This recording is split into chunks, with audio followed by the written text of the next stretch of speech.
Welcome to the 5th season of You're All Doomed, where we will slice and dice our way through Friday the 13th, A New Beginning. As always, I'm your host, Brian. I'm Monster Maker Greg. This chunk begins with, once again, the Paramount logo, and ends with a blonde man looking somewhat surprised. The first scene we see after the Paramount logo, it's nighttime and it's storming pretty bad, and there's someone wearing a yellow rain slicker, carrying a flashlight, and just trudging through the woods with a purpose. And they come to a clearing in the woods, and this person stops at a tombstone, and it's Tommy Jarvis from Final Chapter. Yeah, it's Corey Feldman. And he's stopped in front of a rather makeshift headstone. Looks like it's just kind of a plank of wood with a name scrawled on it. And what would that name be? That name would be Jason Voorhees. It looks like someone's sad attempt at like a backyard garden. It's just like it's a pile of dirt and neatly placed stones surrounding the dirt. And then, you know, like you mentioned, the makeshift grave marker. But I just don't understand where this is. Yeah, to have to march through the woods to this lonely little plot with a notorious mass murderer buried there, which raises all sorts of questions. Yeah, who would go out of their way to bury Jason, but then have a kind of a piece of shit grave marker for him? Right. You know, even Mrs. Voorhees had a more legitimate gravestone. Right. As Tommy stands there ruminating, he hears voices approaching from the woods. So he darts back into the foliage for cover and watches as two local yokels with shovels come, who apparently just want to dig up, quote, the main man. Yeah, they're like, let's rip this sucker open. We got to get a look at this dude. They kind of remind me of those two dimwits who try to catch Jaws with a Sunday roast. You're right. Tommy is watching all of this take place from his hiding spot in the bushes, and these two guys eventually, you know, dig deep enough to reach the coffin, and they pry it open with their shovels, and they kneel down for a closer look. And I think it's hilarious that Jason's buried with his hockey mask on. It's very considerate of whoever buried him. Almost as though they were afraid of. Well, they had to put it back on him because it got knocked off when Trish hit him with the machete. So that's true. It's not like someone just was like afraid to take it off him. They had to put it back on him. Well, they also had to remove the machete that was lodged in his eye socket. Good point. Yes, that's very true. He's also got piles of worms covering the eye holes of his mask. We're seeing down into the grave, which raises some questions we'll get to shortly. But it's Jason's corpse is laying there, and looks like he's been dead for a while. Yeah, but it doesn't stop his left hand from emerging from the grave, which is holding a machete, and he stabs the first dude in the stomach. We know that first dude's name is Neil, so R.I.P. Neil. Yeah, Neil, I call him Baseball Cap, and the other guy is named Les, but I call him Gilligan Hat. So, yeah, boom, Baseball Cap / Neil gets run through with Jason's machete. He was played by an actor named Todd Bryant, who's done a lot of stunt work, including some work on The Matrix. And most notably, he played Captain Claw, the Klingon commander from Star Trek V, which coincidentally was another kind of weak entry in a Paramount franchise. But he's still working, so he might pop up on something that we're watching. And before we can even process Neil's death, the right hand emerges from the grave holding a screwdriver that looks like a screwdriver at least, and stabs Les in the neck. So R.I.P. Les. Yeah, goodbye Gilligan Hat. He was played by John Curtis Conaway, who left the business to raise a family and started his own company that serviced trees. It looks like, sadly, he died in 2017 at the age of 56 in Athens, Georgia. So that's too bad because, he seemed like a nice enough dude. His only other acting credit was in a movie called Heart of the Champion, the Ray Mancini story, starring Doug McKeon as Ray Mancini. And the only reason why I bring that up is because Doug McKeon is in one of my favorite after-school specials called Desperate Lives, about the perils of drug use. And please, if you're listening to this, do yourself a favor and Google Helen Hunt jumps out of a window, because it'll be one of the funniest things you've ever seen in your life. Oh, that's fantastic. It's pretty amazing. Amazing. You noted that that Les got gouged by a screwdriver, and that's the general consensus. To me, it almost looks more like an awl. The handle is more of a bulb than a traditional screwdriver would be. Now, that's not to say that I could be completely off base here, but that seems like more of a puncturing tool anyway. Yeah, I feel like these last couple of movies, a lot of the weapons that Jason has been using have been relatively nondescript, or at least hidden enough that you can't tell what it is. Yeah. They're just sharp or sometimes blunt objects that he has at his disposal. But it would be nice to know a little bit more specifically what they were, because we'd like to know if it was a screwdriver, why was there a screwdriver in the coffin with him? Right. Or did he just have it in his pocket and they didn't frisk him before they buried him? Right. He was fixing up his little ramshackle hut and had to screw the door back on or something. We get a pretty good look at Jason's mask here, and there is accurate damage. The axe gouge from when Chris smacked him in the head at the end of part 3 is still there, so that's good. But it looks like the red stripes on his cheeks are missing. It just kind of like I'm noticing little differences in hockey masks from movie to movie. This scene is scored as usual by Harry Manfredini, and as always, he does a great job. But there's something about the performance of this music that sounds a lot like a TV movie or something. It doesn't feel quite as polished as the previous movies have been in terms of the musical score.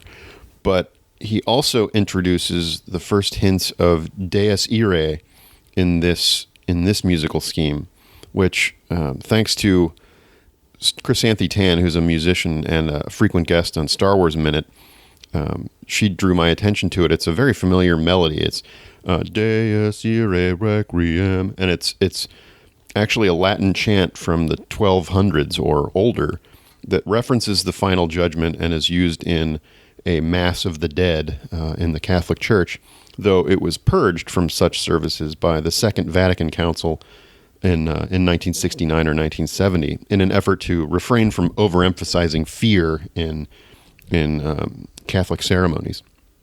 The Gregorian musical melody has been used a lot. It's popped up in Poltergeist. It's prominently featured in the intro for Stanley Kubrick's The Shining and also in A Clockwork Orange, and it comes back in this series quite a bit in Part 6. After Witnessing the quick disposal of Neil and Les, Tommy is doing what you and I would be doing in this situation, which is shitting his pants. Jason steps out of the grave and pauses while he sees Tommy hiding in the bush.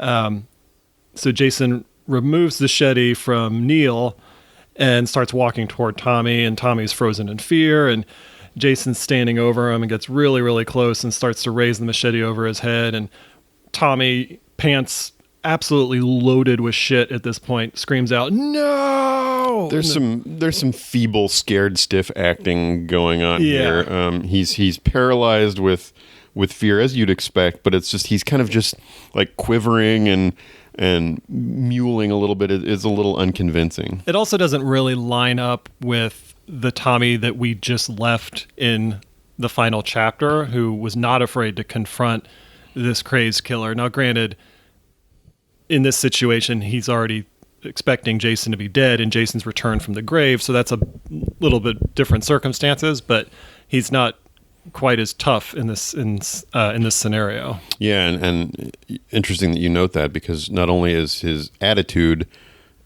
drastically different from where his emotional state was at the end of part 4, but his hair has grown back. He's wearing his glasses again. He looks more like he did at the beginning of part 4 than he did at the end. So he's obviously somewhat recovered from that whole terrible night. But yeah, he's still gripped by some PTSD, it seems. After we see Tommy freaking out with Jason getting ready to unleash with the machete, we quickly cut to daylight, and we're in the back of a car, and we see a young man, mid-teens, waking up from a nightmare, and he's, completely out of breath and sweating, and he's clearly upset by this dream that he was having. Based on his appearance and the glasses that he's wearing, and the fact that we cut so quickly from this scene with, young Tommy Jarvis, we can presume that this is adult Tommy Jarvis. Yeah, clearly an older Tommy who jerks awake from this nightmare that Jason has returned. It looks to me like at least 10 years have now passed, but apparently it's only supposed to be 5. That's everything that I've seen indicates that it's only 5 years later. So now it's apparently 1989 in terms of the movie's timeline. But Tommy looks significantly older to me than he did in part 4. He's in the back seat of an official-looking vehicle. There's some metal mesh that separates him from the front seat. And we see into the front where there's a driver and then also a guy in the passenger seat with a rather alarming-looking mustache who's... It's Freddie Mercury. It looks a lot like Freddie Mercury. But he's flipping through a porno magazine, so that's classy. And then we see on the side of this vehicle that it's the Unger Institute of Mental Health. So clearly, Tommy has been psychologically damaged from the events of Part 4, as you might expect, and has undergone some sort of official care. But he's still obviously suffering from terrible nightmares, or perhaps something else.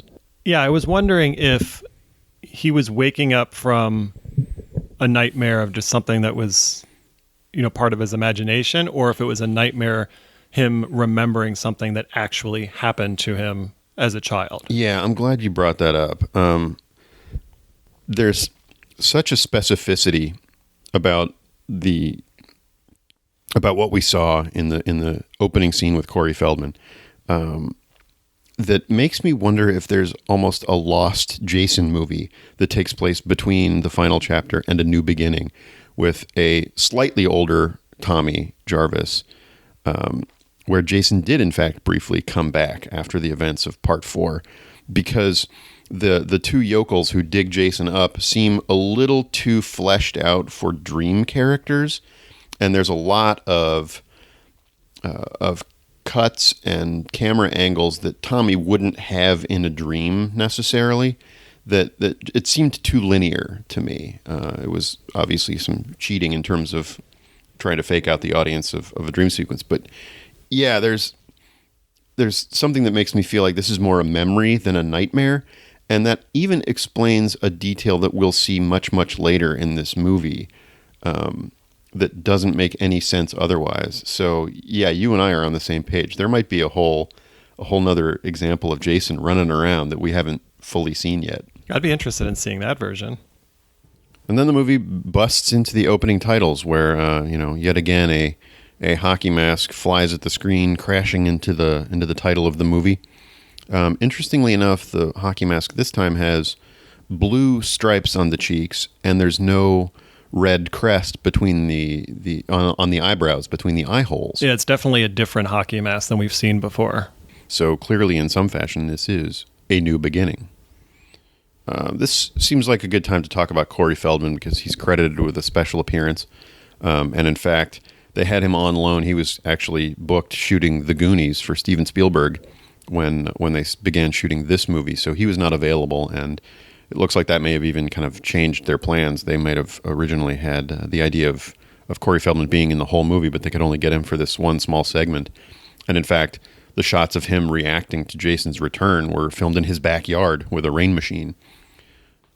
His first film role, even though he's been around for years and lots of people know who Corey Feldman is, but his first film role after some commercials and stuff was in a movie called Time After Time, which was a science fiction movie from the late 70s where H.G. Wells travels to modern day New York to pursue Jack the Ripper, who has somehow managed to get to then modern day New York.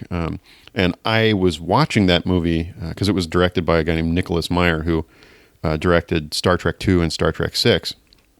And so I sat down to watch that movie one night, and I did not know that Corey Feldman was going to appear, but he's actually the first thing you see when these two 18th century figures arrive in modern day New York. And I'm like, wait, what, Corey Feldman's in this movie? It was hilarious. Christine and I were both laughing our butts off.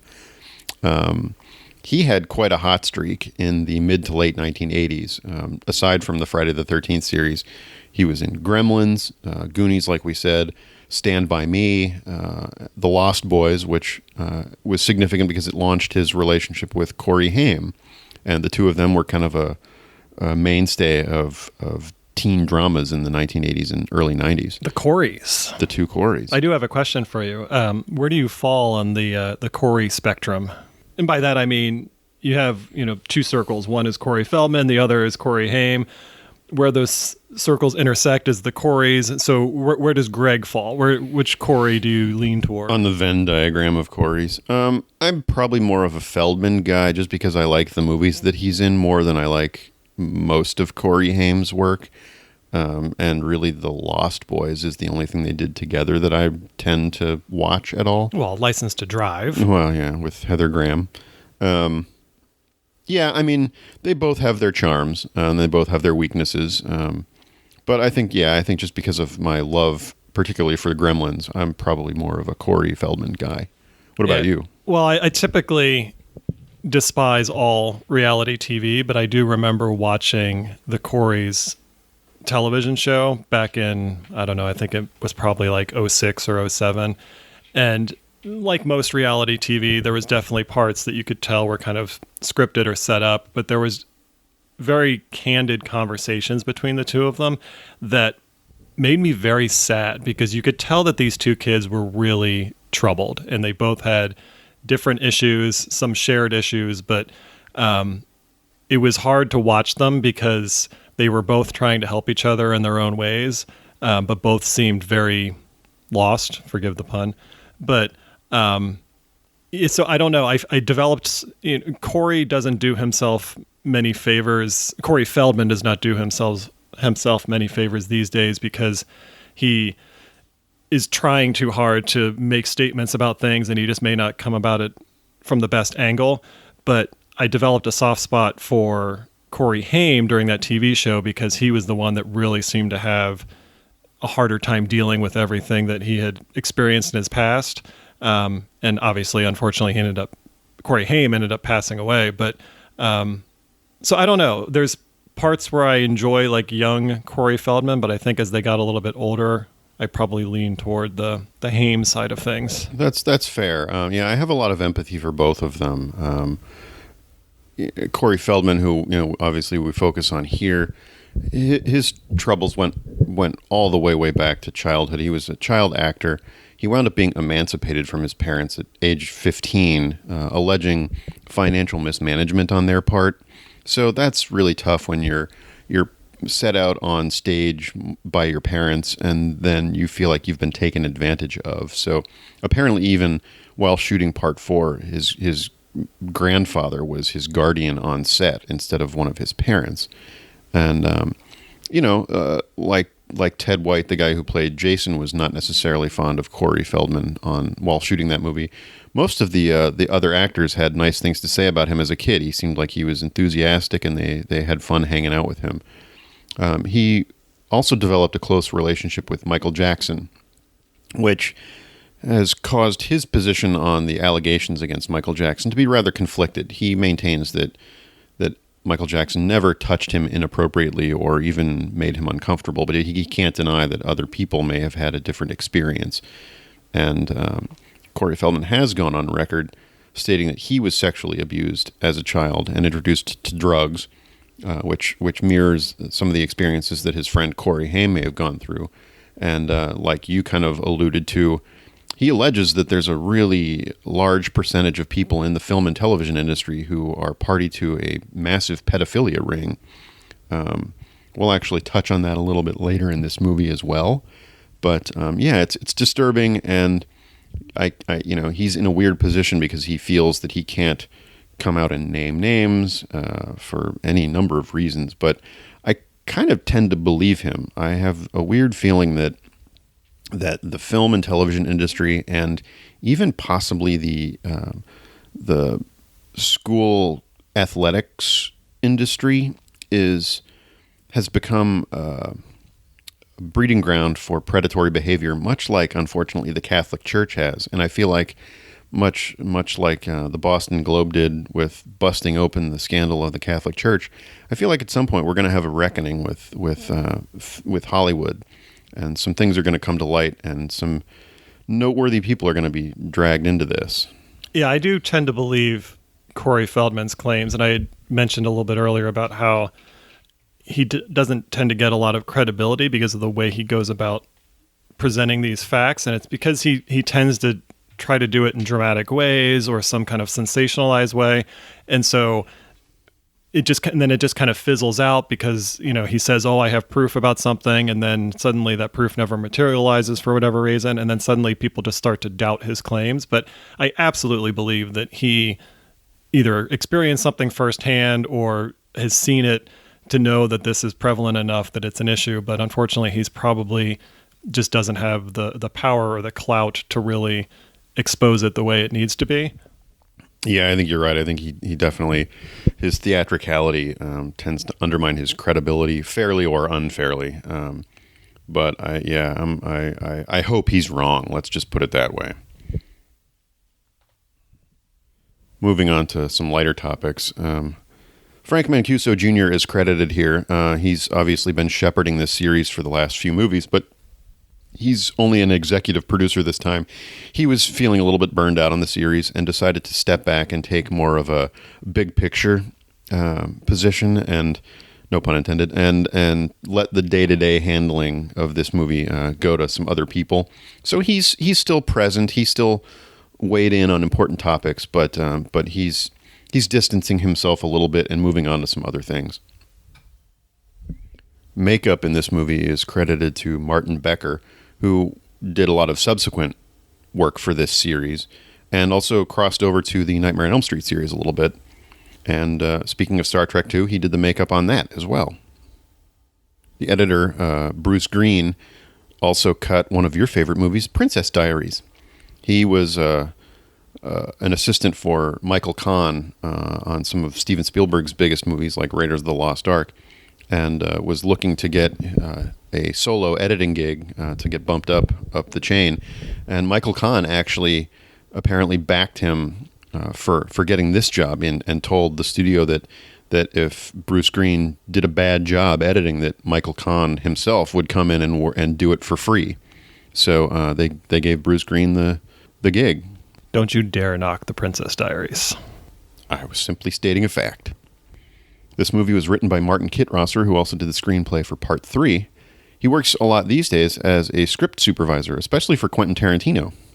Another writer named David Cohen is also credited, but he has no other noteworthy credits, and I get the sense that he may have actually passed away at some point.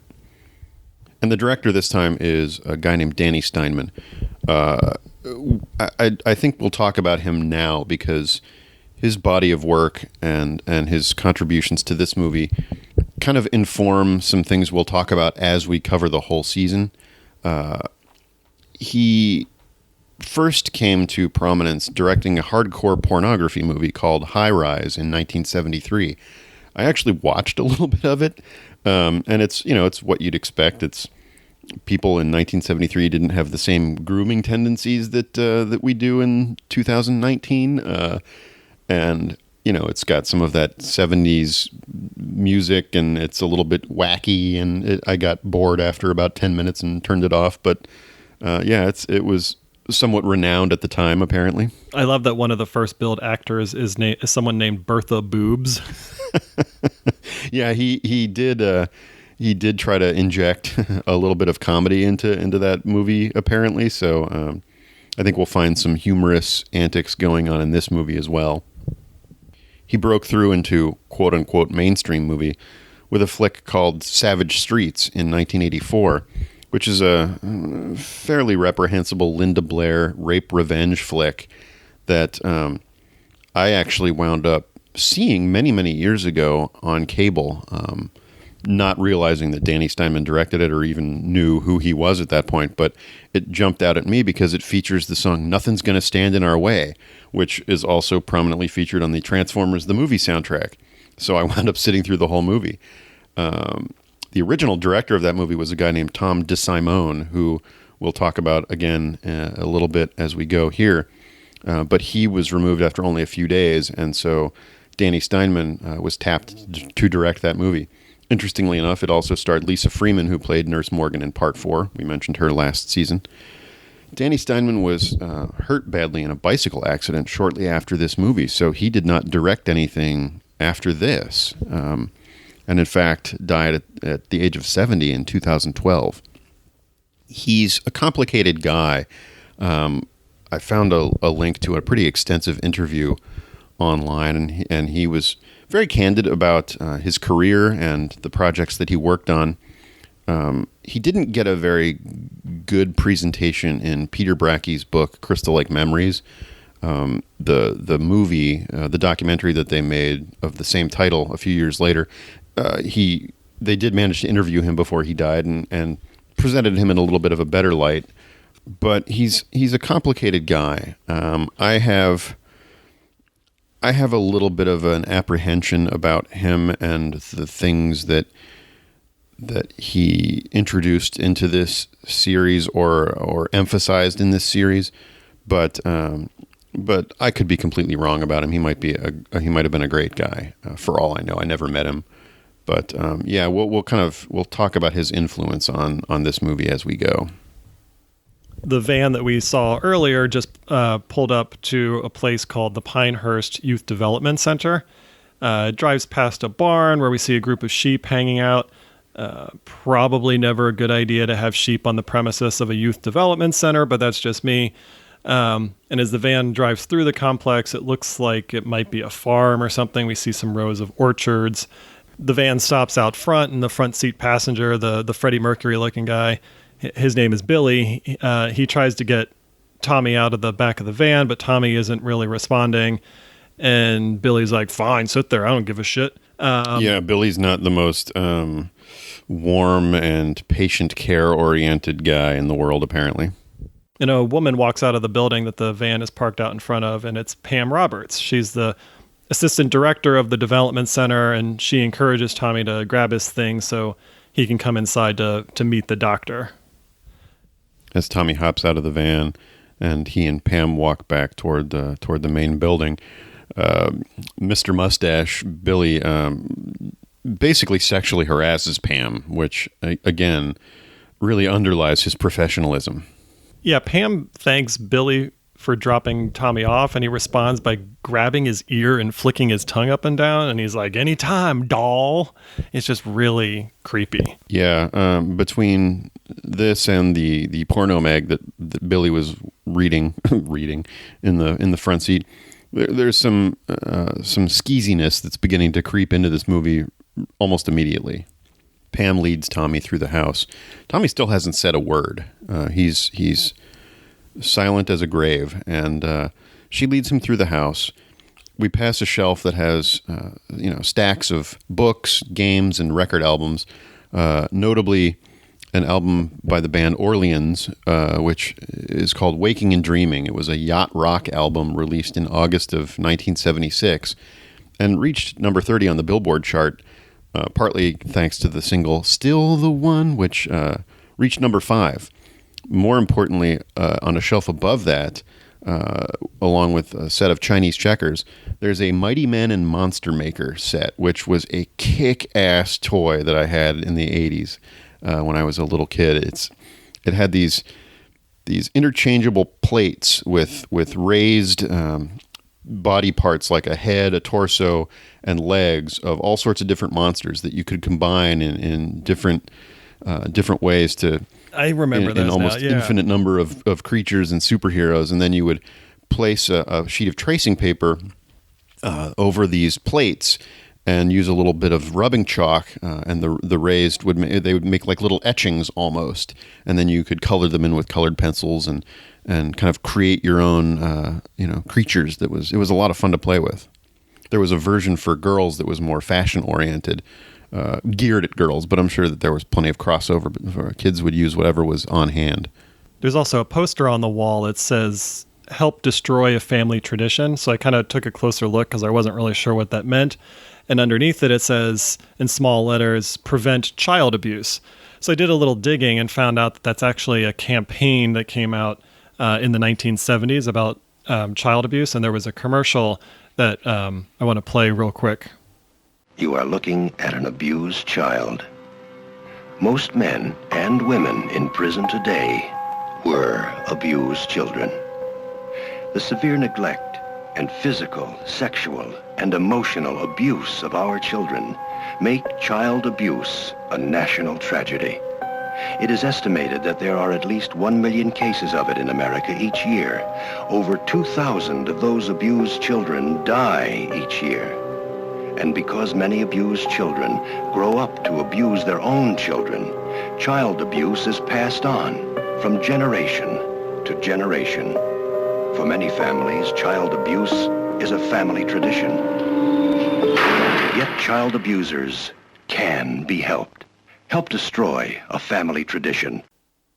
The reason why I played that is because I'm wondering if we're supposed to read into the whole abuse is a family tradition thing in the franchise, as a whole. Oh, interesting. Mrs. Voorhees potentially could have abused Jason. Jason comes back to avenge his mother's death, but in addition to that, maybe because he was abused, he has a violent background and he abuses children in his own way now. Yeah, there's an uncomfortable thread of child abuse that runs throughout this whole movie. As we discussed a little while ago, Corey Feldman with his real world allegations. And it's a topic that will unfortunately come back to a couple more times as we discuss this whole movie. But in the meantime, we are now introduced to the director and doctor at the idyllic Pinehurst Youth Development Center. His name is Matthew Letter. And that letter is H for hunky. He is a studly dude. Very caring dad type, almost like a Mike Brady figure, but just a strapping example of a man, though he wears really strange elf boots. They look like some sort of suede. They have bells on them, or they're almost like moccasins, but they go halfway up his calf. His jeans are tucked into them, and then it looks like they're even kind of tied off around the ankle a little bit. So they're almost like, I don't know, like troubadour shoes or something. So they're not quite jingle boots, but... Not quite jingle boots, but they're, I could see Legolas, silently scampering through the forests of Nornhelm or whatever the heck it's called. So Matthew starts to tell Tommy about Pinehurst and that they're different from the state institution because they don't have any guards and nobody's really going to tell them what he can or can't do. Basically, your own boss, because it's like an honor system.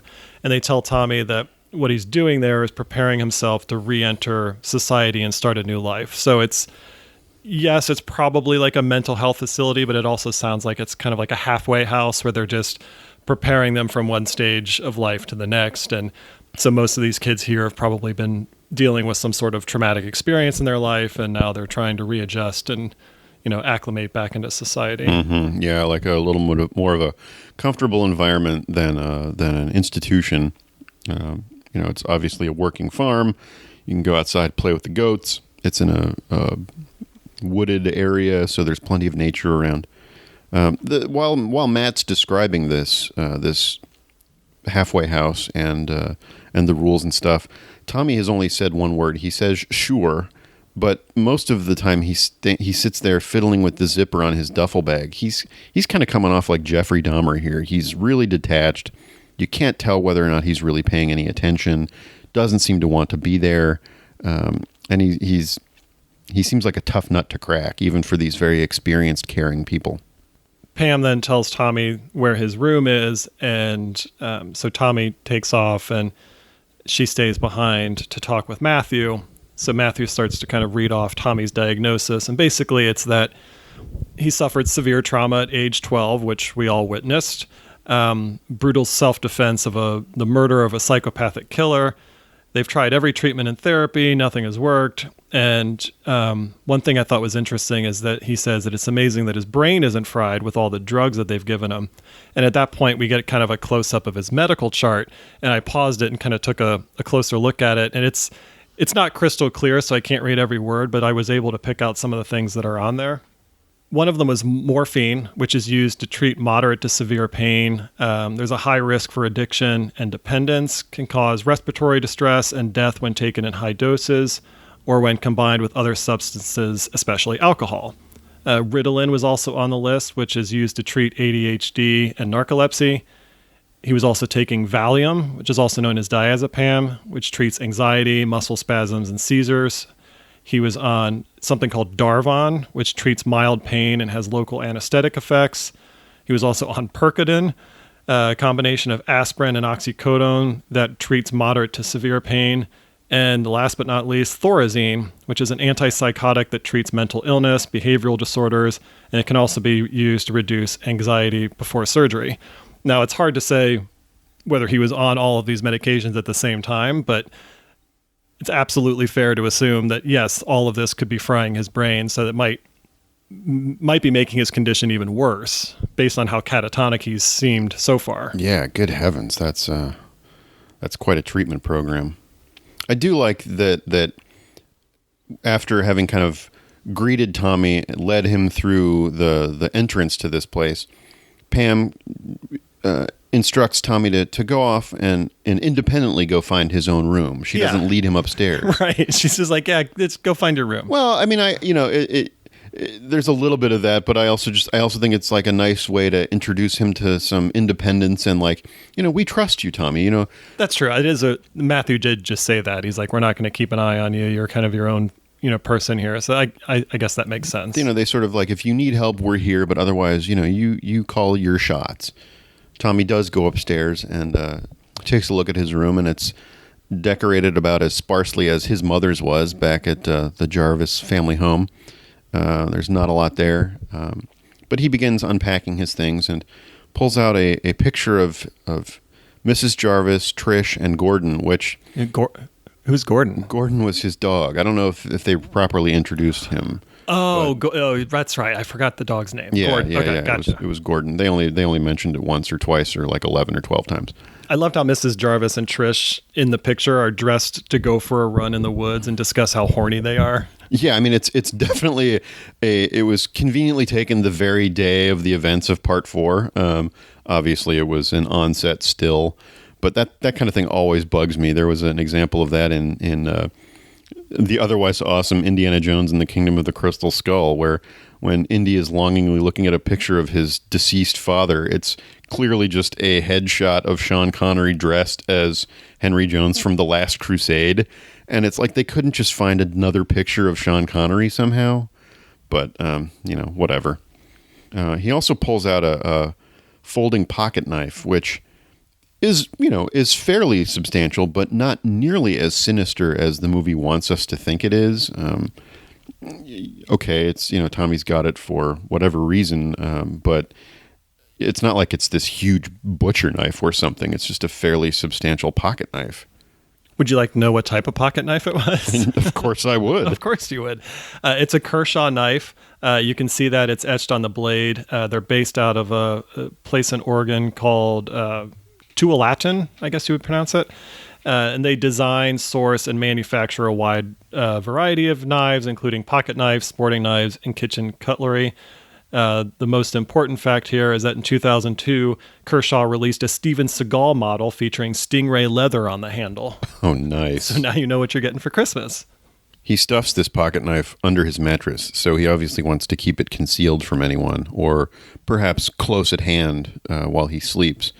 Hopefully it won't soon become infested with bed bugs or something. He goes over to the closet to continue unpacking, and opening the door, he's startled by a fake dangling spider that is like crappy haunted house level quality. I mean, it's not convincing in the least. No, there's not 1 second where you would think that this thing is real. But I suppose just the unexpected appearance of something, you react reflexively. It's being dangled there by a young camouflage-wearing kid who was hiding up on a box in the closet this whole time. But that's where we leave Tommy. He's recoiling in shock from this very convincing spider.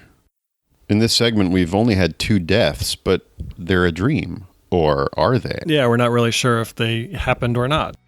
So there was a lot to unpack in this episode, but I think that about covers everything. Yeah, I don't have anything else. Cool. All right. Well, until next week, I have been Brian. I've been Greg. And you're all doomed.